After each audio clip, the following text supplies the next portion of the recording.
Hello learners, and welcome to our second video about transition metals and coordination chemistry. Before we get started, I want to remind you of the pre-lectures and one-pagers and the previous information section. So you definitely want to complete the pre-lecture and one-pager to orient your brain in this area. And next, you can review concepts and practice those concepts in the previous information section. But the whole goal of the lectures are to enhance or add to the pre-lecture information. I also want to say, do not be alarmed if you have to re-watch, re-listen to any of the lecture material. The goal is to figure out how you learn, figure out your frustrations, figure out the small details, and give yourself the chance to understand in your own words. So please make sure you're taking the time to do this pre-lecture portion. So we learned about transition metals. Now it's time to coordinate. Let's imagine our transition metal models have their first challenge on America's Next Transition Metal. And that challenge is the coordination challenge, where transition metals must build coordinate covalent bonds with different ligands to create new charged compounds called complex ions. And those complex ions, when they're charged and ready, are associated with counter ions with opposite charge to form coordination compounds, much like what you see on the screen here. As you can see, very unique in its overall structure. So imagine these transition metals, like our transition metal cobalt in the middle, bonding to all these different ligands and forming complexes like this and others. Okay, so you can think of these neutral coordination compounds like this as being used to synthesize materials, fabricate devices and nanomaterials.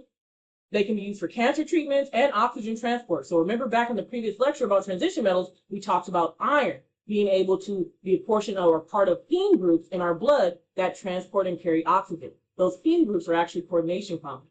Okay, they also can have the compounds that form enzymes or even act as catalysts of industry. So think industry like the production of gasoline and other fuels. So if there's catalysts, they're helping speed up that production. And so that means more money flow. So there's so many different properties that can contribute to transition metal coordination compound diversity, right? So look at these coordination compounds that these transition metals have formed. I mean, just think how insane it can be to manipulate these different structures and create brand new ones. So let's first get introduced to these compounds and then go into more detail about some of the properties. Before we get this challenge started, I want to highlight the Nobel Peace Prize winning chemist known for his groundbreaking contributions to understanding coordination chemistry, and that is Alfred Werner. In particular, he proposed a revolutionary theory that transition metal ions possess two distinct types of valence or combining abilities. That is, the primary valence and the secondary valence. Yes, you heard that right. Transition metals are added again with these unique properties, though. Primary valence represents the number of electrons a transition metal can gain or lose in a chemical reaction, or simply the oxidation number.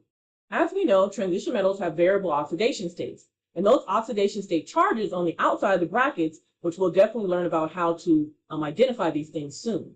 So just looking here, this +2 charge is related to this entire complex in this overall bracket.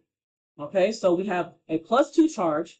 And in order to make this entire thing neutral, we need to have two negative charges that come from the chlorines here in order to balance everything out. Once the two positive charges and two negative charges are balanced, you get a neutral compound, which you see here. So here's our ion. Of course, it's neutral because we have the two Cl2s here. Now we can also look at this complex, which has a +3 charge here, which is the oxidation state, and there are 3 chlorines to make it a neutral compound, which we see here. So Werner was able to help us understand how transition metals are able to form these complexes and have oxidation numbers and then bring it all together.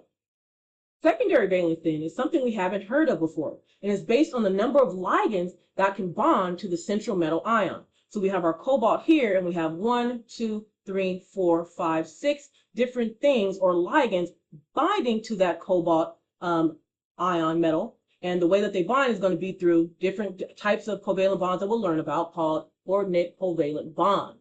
Now, as we can see, this entire ion here, as we saw with the oxidation state, are in brackets. And so anything that's going to have the metal ion attaching to those ligands will be in brackets. Anything that are countering or counter ions that help balance out the charge will be outside the brackets. We also can see that over here. We have cobalt now attached to 6 different amine groups. So you can also see that in this neutral compound, we have cobalt, NH3, 6. The brackets mean that there's 6 different amine groups attaching to the cobalt here. Here we have 5 amine groups and then 1 chlorine. Now, how does this bond actually happen? It's going to be through Lewis acid-base reactions that actually form those coordinate covalent bonds. Okay, folks? And when you actually figure out and count the number of ligands surrounding this metal ion, you end up getting what's called the coordination number.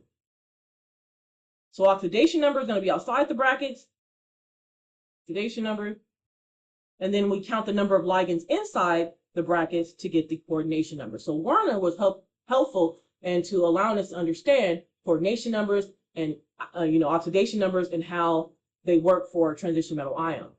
Okay, folks? And of course, this is all going to be connected to the dynamic behavior of these coordination compounds and all the properties and geometries that we get to learn about as we go along. But let's get into some more details about the lecture overall. To put this all together, we need to first think of how to form and recognize those complex ions to understand what Werner was proposing.